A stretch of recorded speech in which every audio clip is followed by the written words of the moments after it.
Hey guys, in this video I'll show you how to export draw.io diagrams as a PNG. Now the first thing I want you to do is come to the top left and click on File. You'll get this drop down of options, hover over Export As, and then just click on the first one right here that says PNG.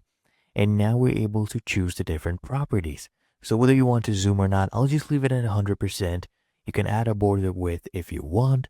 You can change the size. So I'll leave it as diagram, so it'll only cover the shapes that are existing. But if you want the whole page, you can do that as well. If you want a transparent background, you can toggle this one on, since we're also doing a PNG, so that is helpful if you would like to do that. Appearance, we can choose either light or dark mode. If you want shadows or grids, you can toggle these on as well. I'll just include a copy of my diagram and then just come here and click on export. And then it will open up your file explorer. You can just name it as you would like. I'll just come here, click on save, and let me actually open this up just to show you. So it has been saved right here. I'll open this up in my browser, and as you can see, it has been saved as a PNG file.